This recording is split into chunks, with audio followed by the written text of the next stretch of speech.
Missions Pulse. Know God's heart, join His mission.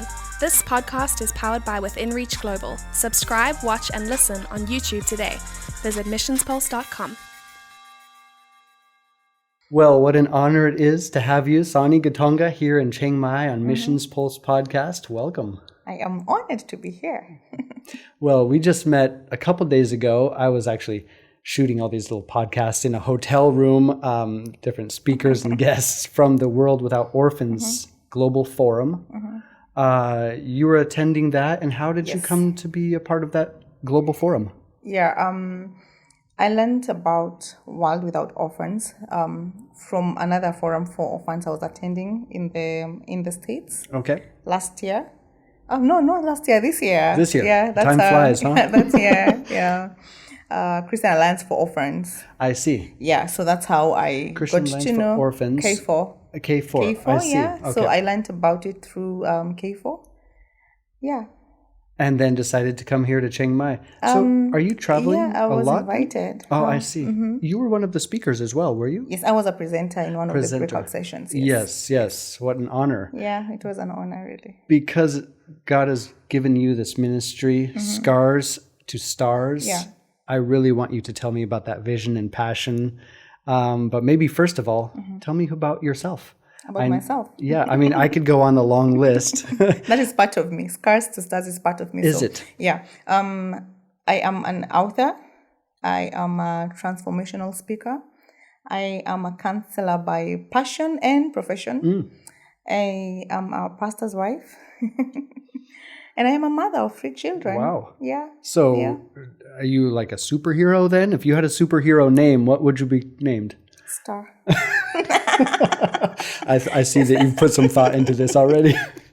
So this is your book. It seems like this even was the catalyst which led your story that catalyzed the ministry that God gave you. Yeah? Actually, love to say that Can Scars Become Stars? The book. Let me show someone the book. The book is the mother to the organization Scars to Stars, because I started writing Can Scars Become Stars after the loss of my parents. My first parent died when I was 14. That's dad. Your dad? Yes. Then mom followed 4 years later when I was 18. Wow. Okay, those are pivotal moments in life. They are pivotal moments, and the unfortunate thing is that many people don't think about it. Don't think that young adult orphans. I can actually now use it like it's a past thing. Never used to think, because I'm seeing like now it's being embraced in a way that I'm loving. Yes. Because when I was totally orphaned, so I tried to look for organizations that were helping people that age, like 18 years. And I was shut out. Every time I went to a certain organization, they'd tell me, because see, when my mom died, I had just cleared high school. Okay. I did my last, my final exam in November, and she died in February. Wow. So it was only 2 months with her. Yes. So I didn't know what college to attend. I didn't know what to do with my life. And I really, really wanted to live beyond the proverbial orphan. I wanted to do more. I wanted to be all I was created to be. Where did this drive come from in you? Was this some sort of internal, God-given? I mean, that's a traumatic moment. And generally, I think people would move into a depression. I'm sure there was parts of that. But you have this drive to do more. Why? Yeah, I don't know. I always believed that I was created for something. Because when I was in school, I think I was in leadership, in so many leaderships. So like I grew up as a leader and not a leader. I mean, I loved changing things. In school, I'd call people. That time my mom was there. I'd give them sessions. I didn't even know what I was doing, but I've always been like that, driven in terms of changing the mindset of people, changing. So that it came from within me. So I wanted that for myself. Yes. So not to say that I wasn't depressed at some point. Okay, not depressed, stressed. Now I know the difference between stressed and depressed. Well, sure, but it was a major. It shook event. me for years. Yes, I'm sure. Oh, it did shake me for years. I mourned my mom for so long. And so I began writing my book. And I wasn't actually writing a book. I was just like journaling. I was memoing. I was going to say this is... I was just writing about what I was feeling. Which because is when I was probably turned helpful. down, probably helpful just to get those emotions and thoughts out. And that's what I was doing because I didn't know any other way to just let out my emotions and let out my pain. So I started writing. When I was turned down from organizations, that I was 18 then. Yes. So by the time I was 19, 20, at 20 I got married. I see. Well, quite young. Yeah, I was young. Yeah,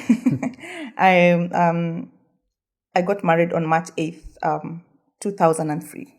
Okay, same year as myself. Yeah. Yes, we were married in December, so you're about 9 months ahead of Lorna and I. I'm ahead of you. Okay, yes. When I have marital questions and problems, can come to me, I know where to go. SonnieGitonga.com. Hashtag marriage counselor, can you say? Your marriage counselor? Yes. Your marriage hashtag your marriage counselor. Not yours. Oh yeah. Yeah. So I started like writing. Yes. So one time my friend, because I had by that time gotten a job and I was just doing, I didn't have like a formal education, but I started working somewhere and at the reception, I used to be a receptionist. So I started writing like my feelings. So when I went out for lunch, my nosy colleague came and I had minimized my work. So she maximized and read what I'd written. So when I came from lunch, she was like, what was that I read? I was like, what was that you read? She was like, whose story is that you're writing? And I was like, it's not a story I'm writing. I'm just writing what I'm feeling. She was like, is that you? And she expressed the desire to read more. And that's how the book was born. Wow. So immediately, God dropped in my spirit a book. And that evening, I remember I was going for a fellowship. That evening, I said, I'm writing a book. I called it into being. Yes. Yeah. And so I wrote the book, And Scars Become Stars. So as I wrote the book, I started experiencing the pain of losing my mom again, the pain of losing my dad. And the pain was so fresh. And I realized that there were so many people going through the same journey. And so I just realized that many young adult orphans needed what I was looking for. And at that time, you're coming to these different organizations, and you're saying they turned you away or they didn't have a place for you. Because of age. Yeah. Well, generally, I think when you say the word orphan, generally you have a mental image of a younger child. Yes. When in fact, you're 14 to 18 years old. This is a completely different time of life where you needed help. Yes. And because many people think that, being an orphan it's not just about food, shelter, and clothing. There is more to that, Okay, what do you mean by that?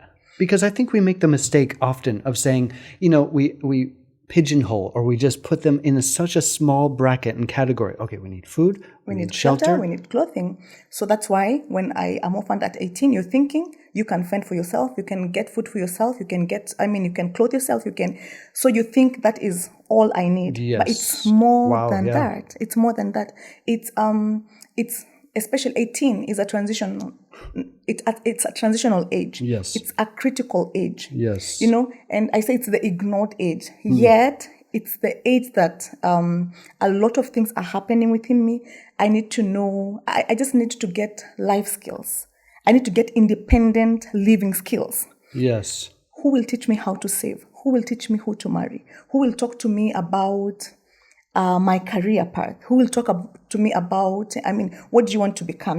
The first time my boss, shout out to my boss, former boss, Gabriel Wawero, Wainaina. He's the first person who asked me, what do you want to do? The day he called me and asked me that in his office, the same office where I started writing this book from, I broke down. I started crying. And I'm sure he never understood, why are you crying? Yeah. But I cried because that's the question that mattered most to me. I had never been asked such a question. Like, what do you want to do?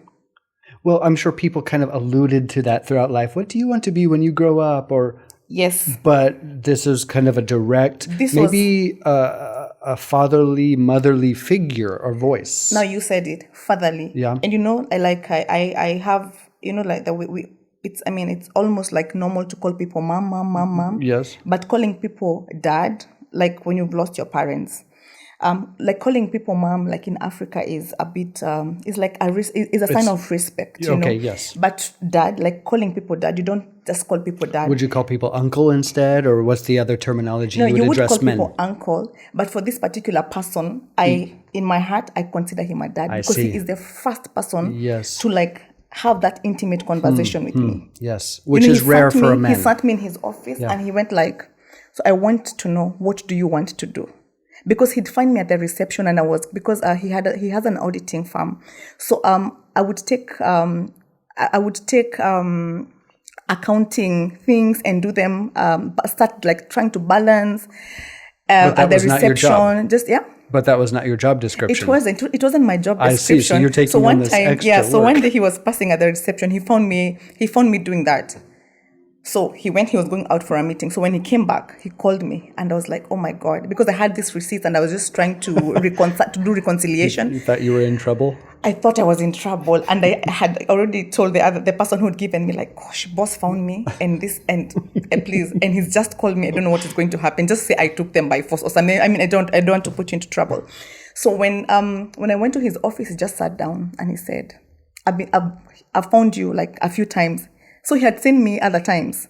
He was like, so I just want to know, what do you want to do? And I just broke down.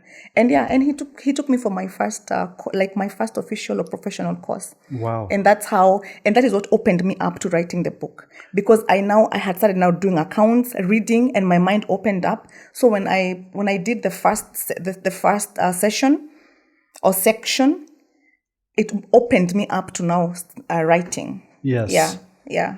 I guess as I hear your story, what really intrigues me is these kind of divine intersections in time. Mm-hmm. I mean, you've gone through this major loss only months before, a few years before.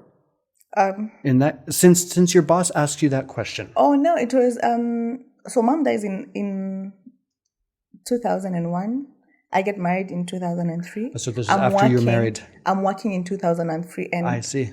2004. Yes. So this is 3 years after mom has died. Okay. Yeah. And so, but I guess the question is, or the statement is this: can scars become stars? It seems like God has poised you in this position to experience great trauma. Is He really able to take brokenness and make beauty? Is He really able to take some difficult situation and make something incredible out of it?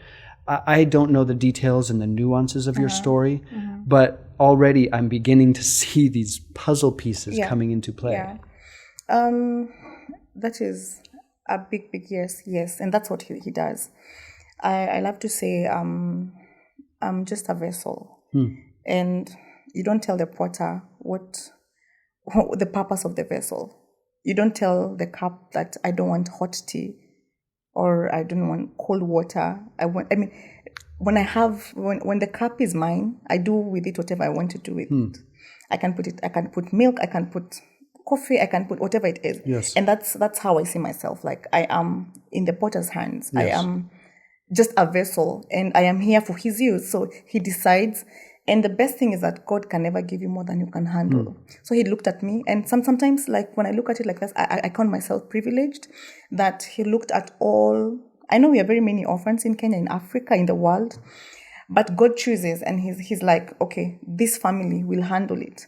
I can't give it to this family, because probably the kids there won't handle it in their lives. So His hand is in the on the gauge, on the thermostat. I mean, He won't give you more than you can handle. His hand is on the thermostat. He weighs you, He measures your temperature, and realizes, okay, now this is good enough for her. Yeah. So and he knows when He gives this to me and gives me the burden, I'm gonna do with it what He wants me to do with it. Yes. Yeah, and I like that. There are only two books in the Bible that have women. Two women books in the Bible. There's Ruth. Yes. A widow. Yes. A woman who went through so much pain. Yes. And there's Esther, the orphan girl. Wow, I've never thought of it in that way. I was reading to like last night something, and I realized, wow, they're actually just two books in the Bible. And the two women are just the people, God talks a lot about taking care of orphans and widows. Yes. And then they have their place not only in God, even in the Bible. Yes. Where there are very many books, I hear scholars say, so many books were left out. But Esther and Ruth found themselves in the Bible because this is the heartbeat of God. And when you mention those two women, let's just say Esther, for example. Yeah. The orphan transforms a whole entire kingdom, a society. Exactly. I guess that's what I'm saying. I don't know every single detail, and this is an ongoing story. Yeah. Scars to Stars is still moving forward. Yes. Lives are being changed. Yeah. Who knows why God would take you and through all the traumatic things. And yet, I'm reading right now. I'm reading to my daughter. She's 6.5 years old. I'm reading Chronicles of Narnia. Oh. Okay. I started with Lion, the Witch, and the Wardrobe. We're now on book 6. And every single time I read, and it comes to a part where Aslan, the lion, comes in, and he's the voice of wisdom, representative of Jesus. And he's always telling this story. He said, I was with you. They thought they were alone journeying on the mountain. They thought they were on the cliff in the darkness alone. Come to find out, it was Aslan there, walking alongside, pushing the boat. I see that in your story. Yeah, and I love to say that if my parents were alive today, I don't know what I'd be doing. I don't know what I'd be. I don't know where I'd be, because it's through their death that I found my purpose. Yeah. It's through their death. As much as I started writing my first book, Out of Pain, then it ushered me into whom I really was, because I'm a writer. I'm born to write. I started writing when I was from primary school to secondary school. Every time I'd write a composition, everyone would be read for in the assembly. It would be put up for everyone to read. Wow. God has just innately put this inside you. Oh, yeah, but you see, the only way that it came out was through pain. I see. After this, I've written 3 more books. So I have okay. So it was not. I was not just writing a story. Yes. It was the birth of my purpose. It was the birth of my destiny. I see. And sometimes pain, it's for me how it works. God squeezes me. When the squeezing is happening, that is when God is getting the best out of me. And so if my parents' purpose was to give birth to me and my sisters and then die, and then I pick up the baton and become like an Esther in my generation, then God can turn brokenness, beauty for ashes. That is what he does. Yes. Yeah. Okay. Yeah. I love that story. And it is kind of the storyline of every movie you've ever seen, right? Through trauma and brokenness, the hero arises or the guide comes forth. When you're in that moment, though, let's say those who are watching and listening right now, maybe they're saying, okay, yes, Sonnie, I see that you can see your story in retrospect. So the books that have come, Scars to Stars, the ministry that God gave you, what if they're going through this traumatic, difficult, impossible time right now? What is your encouragement to those people? Because it's hard to see what the future might hold. I love to look at silver lining. I love to look at the light in every darkness. Yeah. So when you asked me if I was a superhero, what I'd call myself, and I said a star. Yes. Because stars only shine at night. Yes. You can't see. A star can't be if there's no darkness. They do best in darkness. That's for sure. They do best in darkness. So whatever darkness you're in, it's going to bring whatever star it is. I see. And I love to look at every situation. Like I've been here. The day I was presenting, my daughter fell off her bike. Back home in Kenya? Back home, yeah. Okay. And they didn't even tell me that particular day. Ooh. They told me the following day because they went to hospital. They were there almost till morning. And she broke her...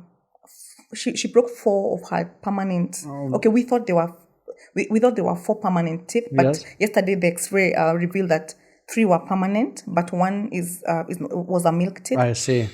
And until I found purpose in that, I've been crying. Since that day, because I'm seeing my daughter in pain. I can't do anything.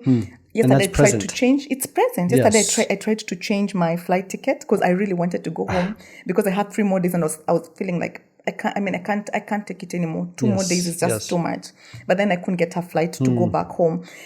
The only time I was able to get peace was when I got when I looked at it and I was like, God, so why have you done this? Yes. Why did you allow this to happen? Yes. And I was like, okay, this is going to save so many other kids.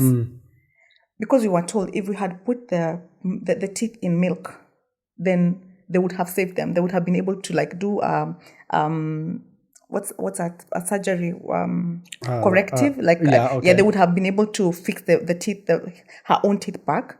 So I looked at it and I was like, okay, so what are you doing? And I said, if she lost her three of her teeth so that we can save other children from so many other things, then for me it's like that. When I look at it, like, what is God doing in this? Yes. Can we start a safety something for children? Can we educate people on, okay, if this happens, this is what you're supposed to do. Yes. If, for me, it's almost like a cause and effect. Yes. And that's how I look at things. And that's what I would tell anyone watching. Like, God cannot allow you to go through something just to punish you. He is not a bad God. He is a merciful and gracious God. So everything that you go through, everything, no matter how small or how big you think it is, there's a reason and a purpose for it. Amen. Yeah. Yeah, I think that would be a great encouragement for people. I want to kind of back up in the story. Or you mentioned now, so your boss comes to you, said, what do you want to do? This catapults your writing passion. This book comes out. Can scars become stars? Yeah. That's the question you're probably wondering. That's what your journal entries are about. This book comes out, and this leads to then a whole ministry being birthed. How did Scars to Stars begin? And tell me that story. Yeah, so this time when I was writing the book, I was asking myself this question and asking the world with me, because that time I couldn't see this. I mean, I knew the stars were going to come out at some point. Yes. But I was asking, how are they going to come out? So I called all the orphans that I could think of. I didn't know many. I only knew 2, but every time, like that time I was in the same office, this girl comes, she was doing some photocopying. So she was like, oh, I really want to go back to school. And I was like, okay, so why don't you go back to school? She started crying in the same office. Wow. And I was like, why are you crying? She said, because I have to work because I can't take myself to college. And I was like, why? And she said, because I don't have parents. And I laughed. And she was like, are you laughing at me? That's a strange response. I know, because I was excited. I hadn't met orphans. We were in the same building. We didn't know. She was a pretty girl. And she looked nice. And I was like, what? She said, yeah, my parents said, I said, you're an orphan. And I laughed. And she was like, what? You're laughing at me? I said, no, I'm not laughing at you. I'm laughing with you. And I said, I'm also an orphan. Yeah. And she laughed and we hugged. Wow. And so that was actually the birth of the ministry. And I was like, there was strength transfer. This love was like strength transfer. And I said, what if I called many others for us to have this love together? Yes. And immediately right there, I was like, I'm going to call many other orphans so that we can have this kind of sharing. And so we did our first meeting on the 21st June, 2007. 2007. Yes. So that's been 12 years. Than 12 years. Yes, 12 years. So I called, they came together in my house. We were 21 of us. We started 21? Talking. We were 21, okay, so it went from you and then 2 to 21. Like all the time, it was like God was just bringing orphans my way. And then I can't even tell. It was snowball. It was like a snowball effect. So a snowball effect in Nairobi. Oh yes. in just a small space, and 21 orphans came together. And when we sat down, I thought we were just going to do like a support group. Yes. But in our midst, when I gave the people a biodata form to fill, I was very organized. I even had the data forms in there. So when I gave one lady who was 16 years. She couldn't write. And I was like, how come you can't write? She said, because when my last parent died, my grandmother took me and she didn't take me to school. I see. And I said, okay. So we actually have a need for education here. We had one girl who had gone into prostitution to take care of her siblings. And it was inevitable. So we decided that day this can't just be a support group. We have to register it as a non-governmental organization, see. so that we can be able to take it to education and to the other things that you wanted. So it is an NGO right now. It is an NGO. I yes, see. yes. And so it is. See, when I went to the website, it's, by the way, it's scars2stars.com. Yes, is that the correct? website, yes. People should check that out. But it seems like much more than just a 12-step program or a community group. You are providing. It is a family. A family. We say it is actually we say it is a family for orphans by orphans. Wow, that's for orphans because a family for orphans by orphans. Because of course the founders are orphans. And now we bring in all orphans. And why family? Because family is what orphans need. And that's what we've been talking about like the whole time. And I did Psalm 68. It says, He sets the lonely in families. Mm-hmm. That is the heart of God. Yes. To set the lonely in families. God wants the orphans to be in families. Yes. And we don't shy away from the name orphan because we are trying to say, being an orphan, like the word orphan is just a name, like saying man or woman. It's a description of something. Okay. I was going to ask you about that because you use it a lot. You use the word orphan. Yes. And I think sometimes people say, well, does being an orphan define you for the rest of your life? You're married now and you're a successful businesswoman and entrepreneurial spirit. And that's where I am. And this is the campaign we are doing right now, like changing the face of an orphan. So who is an orphan? Okay. Or when you go to the dictionary, what does the name orphan mean? I don't Simply know. someone who does not have a mother and a father. I see. It's a descriptive word. Okay. It describes something. Yes. But when you talk about orphan, the connotation has been poor, dirty, Correct. needy. So when I don't have parents, you think I'm not an orphan because you're saying you're not needy. An orphan doesn't mean needy. I Who see. said? It's just, we put these extra definitions on the word. There's no extra. No. It just simply means I don't have a mother, I don't have a father. I see. It's just like saying, oh, I'm a mother of 2 children, a boy and a girl, or I'm a single parent, or I'm a, Yes. Yes. So it shouldn't, the meaning is simple. It's not having a mother, not having a father. So I should not shy from the name orphan, but see, we shy from the name orphan. Yes, you're right. Because it's been given the stigma around the word. And we've been doing that campaign, and like in my team, every time actually I'd go and ask someone, okay, and even when I was recruiting, I've been told that you're an orphan, and someone would be like, no, I'm not an orphan. Then I'd be like, okay, so do you have a mom? Do you have a dad? No, but I'm not an orphan. So what does an orphan need? So they're saying, no, I'm not needy. I don't want any support, or I don't have a running nose, or I don't. That is what it, because we've been shown this image in our an mind. Orphan. Yes, yeah. So yeah. Wow, I love that. So when you describe it suddenly, because you've been using the word orphan a lot ever since we began talking. You're helping on purpose. Yes, you're being catalytic here and helping redefine my mindset along this. Yes. And to me, I have to say, it's a very personal story right now because we are in the final stages of adopting our daughter. Wow. And so I like how you're saying being an orphan does not define your future, does not label you, it does not put you in a box. There are wonderful things to come out. Yeah. I think of that for my little girl, Eliana, who will come be living with me in just a few weeks. Amazing. So I'm happy in how many weeks? Well, in 2 weeks, she'll be living with us. Oh. So when you empower the word. I was going to ask you. So how has the process been? But no, I'm not on this seat. I'm not on that seat. Well, yeah. You want to change seats, and you want to. I wish I could. Well, I know you've been known to do that. The other day when I met you, I have to tell the story because. And you're going to tell the story. Well, I shouldn't. I was asking about your YouTube channel, which is called the Stars Channel, right? The Stars Channel. Please subscribe. Yes, please subscribe. And if you don't, and you accidentally hand Sonnie your phone, like I did. Stop saying that. I said, oh, you please search it. And you search the Stars Channel, subscribe. If you don't use your thumb, I'm going to use mine. Is that what you're saying? Yes. So I am subscribed to the Stars Channel. So should you. Yes. And there we're talking a lot about the orphan mentality. Okay, that's what the show is about? In general? In general, yeah. Broader. Actually, when you're starting it, we love to say that we are orphans on a mission. And we are changing the face of an orphan. Because we love to call, like, our vision is orphans with no disadvantages becoming victors. Wow.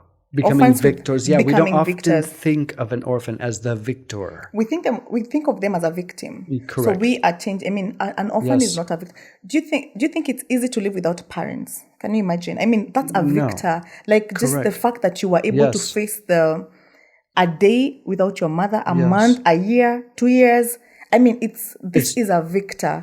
So we used to use the word victor a lot, like in scarce to size. We never used to say orphans. Then we realized, why don't we say orphans? Because we are also carrying the stigma. Yes. And so now we have taken it, and we are now intentional on using the word orphan. I like that. You know, because I mean, every time we walk into schools or other institutions where we're talking about orphans, we walk in and you're like, okay, we want to talk to your orphans. And the school would be like, they look okay, at you like, why do you want to talk to orphans? Yeah. And you're like, because we have been orphaned or we are orphans. And they're like, you don't look like orphans, no? Yes, yeah. And I go like, stigma right there. What do you mean I don't look like an orphan? Yeah. Because I'm beautiful. I mean, because I look nice. Because I'm smart. Because I'm smelling good. I see the frustration that you have. See? Yes. As in, we don't look like orphans. No. Why don't we look like orphans? How do you expect orphans to look like? Yes. Yeah. So that's why right now I'm like, it's orphans. Wow. It's I orphans. like that. And when you say it like that, don't you think, I'm sure you've thought this through, I'm a lot later on the journey in this realm than you are, but orphans, being adopted, this is such a microcosm of the gospel. Were we not all orphaned before? And here comes our great Abba Father, and he's becomes our Father and into his family. When you look at the gospel, when you see the word orphan or adoption or something you're reading along in the Bible, does that speak to you in a unique way about the bigger picture of God's family? Yeah. And when you say that, I think of something someone said at the forum. Yes, World Without Orphans and that Forum. Was Jed, actually. Yeah, that was Jed Medford.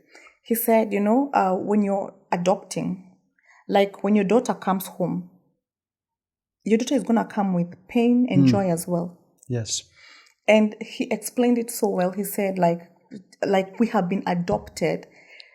Our father adopted us, and the process of adoption was pain. Him going through insults, him going through a lot of, and that was the price of the adoption. Yes. And because of all the pain, we are now adopted into his kingdom. We have now become his sons. Yes. But we want, when we get an orphan, we want them to come with joy only. Yeah. Yes. And that's another thing that, like when I'm trying to lobby for my kids, I love to call them my kids, for the orphans in scarce to stars to get education, someone would ask me, or someone would tell me, I just want an A student. Okay. They don't brightest star that's already shining. I want a shining star. So I'm not gonna pay school fees for someone who's getting a D or an E or a. So I'm like, okay, do all your children, if you have 4 children, do all your 4 children perform the same way? And even if they did, do they have the same strength and the same personality and the same qualities? So would you, if it was your child, would you say, okay, now, or sometimes it's someone paying school fees for someone because they got probably a B. Then when they drop from a B to a C, correct, for different reasons, yes, they say, okay, I'm not going to pay their school fees. So I'm like, okay, do you do that to your children? Of course not. If it's adopting, it's in pain, it's with the pains and the joys. Correct. Yeah. You're not doing it because this is a good person or deserving. You are not deserving, and you have been adopted by the Father. I mean, it's extension of grace and extension of mercy. Wow. Yeah. When you say that, kind of a visual representation, I don't know if you've seen the movie Inside Out.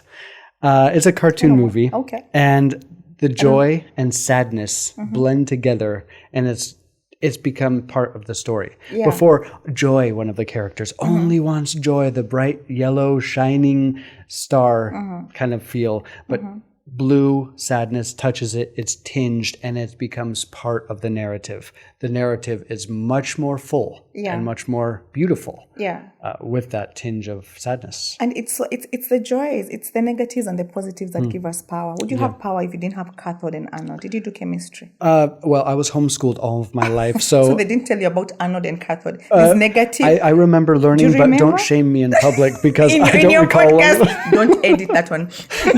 Leave this one in. Please. Public shaming by Sonnie Gitonga. Thank you very much. So it's a positive and the negative. It's when you have your camera. I don't know, the camera has, or your remote control. It has. You have to put the negative and the positive on the opposite side. If you put all the two positives on the same side, it won't work. I see. It has to be positive and negative. That is when that's the only time you have power. You know, for me, I think that's. Yeah. Oh, it's very simple. Isn't that genius? We do that all the time. We put the AA or AAA batteries in the other way around. We know to do that. Yes. But we don't make that application in our lives. No, we don't. And on this show, this is Missions Pulse, and the motto is know God's heart and join his mission. And I think when we are pressed in intimacy into the heart of God, regardless of what our story is like, mine is different than yours. My story is different. Yours may sound more compelling in a book, but we all have these moments and causes of joy and sadness, brokenness, trauma, and glory. But when we're pressed into the heart of God, we obviously want to follow in his footsteps. Yeah. I get the impression, I say that a lot, this motto, right? Know God's heart, join his mission. But I really have the vision of me standing on Father God's feet like a child holding his waist. And he's the one walking me into the place that I'm to go. That's the story of life, of missions, of redemption. Yeah. And when you talk about God's heart, and as you've said, like God's heart is for orphans to be in families, or the lonely to be in families. And when you think about it, like when mom died, we were left just the four of us, my siblings. So you have three siblings. Yeah. I'm third in a family of 4 girls. I see, 4 girls. Yes, wow. 4 girls. Yeah, we're all girls. Girl power. So like we were left just the 4 of us, and in our own ways we were lonely. And God's heart is to set the lonely in families. Thank God we had somewhere to live. But can you think of that orphan who is a young adult orphan, and they have been left alone? They don't have anyone to pay rent. So they are young adults. So they'll go into prostitution because they need to pay their rent. Correct. They don't have an education, so they won't get a job. Yes. They will go out and probably get married early because they're trying to escape and look for security. Oh yeah, and look for security. Yeah, and love and protection, because that is all that you don't. We said, you're craving that is something else that you have been deprived of. Sure, you have which you haven't even touched on, but a major aspect. Exactly, that's what we are saying. It's not love. It's not food, shelter, and clothing. No. You've been deprived of love, of care, of protection. So you'll go out looking for all that. So that's why we are building a transition center in Kenya for young adults. I see. Yeah, I mean, that's so that is that is what we really, really want to do, and we are looking for ways to do that. It's not easy. It's a challenge because of the finances. Yes. But we want to get a transition center. If we are to stop this cycle of orphans, if we are to stop if we are to have a world without orphans, because I said, being an orphan is not just losing mom and dad. It's a mentality. It's the orphan spirit. Yes. So if you're going to stop this cycle of orphanhood, then you have to get transition centers where when you are after 18 years, if I can just use the age that I was at, if you're 18 years and your parents die, instead of you going to get married, instead of you going to do prostitution and all that, come to this center. Yes. For 2 years. Learn a life Let's skill, give you maybe. post-secondary education. Let's give you life skills, independent skills. Let's teach you. Let's train you. Then now we can set you. We can help you. Orphans come from children's homes or orphanages, and they don't have anywhere to go. So you're released from the orphanage when you're 18. When you're done with your high school. Yes. You go into the world. What do? If you're a girl. I was going to say, this is what we refer to, I think, most of the time as phasing out, phasing right? out or aging out. Okay. Yes, aging out or phasing out. So what happens? Yes. We need a place to get this. If we are to stop the cycle, because they'll get out, immediately they will try to look for a safe haven. which won't really be a safe haven. If it's a guy, they'll get into, you'll be so frustrated. Violence, gangs, prostitution. Exactly. And then the cycle, you'll get children, you will be arrested because you got into drugs, But you can't get on your feet ever. It's like a cycle. So you'll get kids, and then what happens with these kids? They'll get into and the cycle will continue. If we are to stop the cycle, then you have to. That's. I think that for me, that's a game plan. Like, get a transition center, get people, and I love being the change that I want to see. I can be able to do the small bit that I can do. Like thinking about starting an organization for young adult orphans, just because I found myself there, and I was discouraged because we didn't have organizations for young adult orphans, and everyone was like, what that age? But it's what I really felt in my heart. So I think if everyone did something in their capacity, just something small, whatever you can be able to do, we can change the whole world. Yes, I love that you're talking about this. Going back, you're talking about people phasing out at such a pivotal moment of their lives, the day they become an adult. Now what? They don't even know. Your story, your testimony, and it's ongoing. I love that about you. You have the book, you have this ministry, but it is ongoing. And I'm not sure where God is going to take this, but I love that you've stepped it out in obedience. God is blessing what you're doing. I'm excited for this transition home to come into place.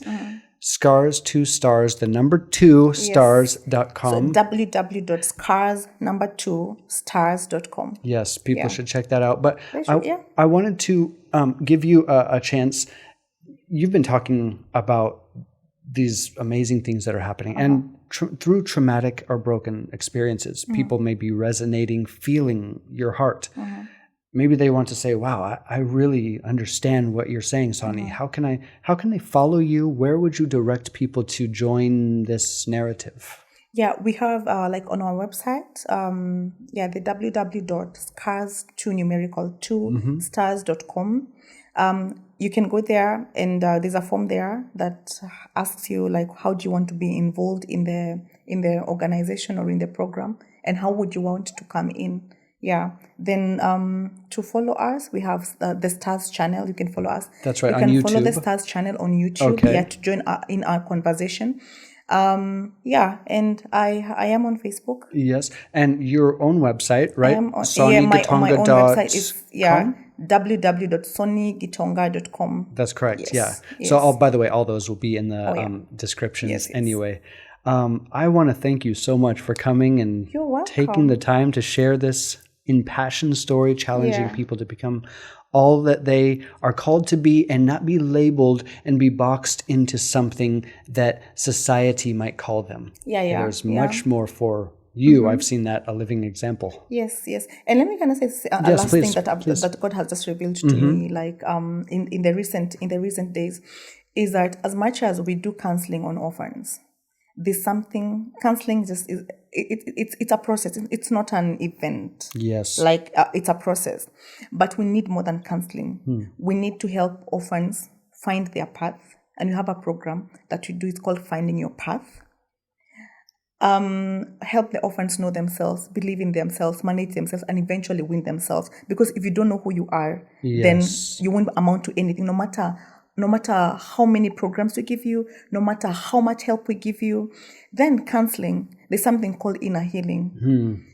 An orphan, and all of us deal with pain from different angles, but an orphan struggles with anger, bitterness, offense. This uncle didn't help me, this friend didn't. We deal with a lot of things, and unless we deal with these issues, deep healing, inner healing, then we shall continue to become an open door, because unforgiveness opens the door for the enemy to torment you and to torture you. So that's one area that must be looked at. If you mention that, we can go on for another 2 hours about that. I know. When you talk about identity, and you've been talking about orphans and the orphan spirit, identity. Knowing who you are reveals your destiny. Yes. If you have a misunderstanding of your identity, you get me started with I know. Sonnie Gitonga on Missions Pulse 2.0. I feel like we're starting right now. That's we can a do teaser. We can do two. That's a teaser for next episode. I know, right? Live in Nairobi. In Nairobi, yeah. Or I don't know where I'm going. Home. Okay. I guess I'm going to Nairobi. You're coming to Nairobi. You should come. Yeah. Well, thank you so much. Yeah. I really appreciate you taking the time. I appreciate you too. All right. Thank you. Yeah. Missions Pulse. Know God's heart, join his mission. This podcast is powered by Within Reach Global. Subscribe, watch, and listen on YouTube today. Visit missionspulse.com. Thank you so much for watching. If you enjoyed that video, leave a comment below. Tell me what you thought. Also, you might want to check out this video here, and honestly, that one's not bad either. Make sure you subscribe to Missions Pulse by clicking the subscribe button right here, and also click that little bell button so you get notified every single time we post a new video.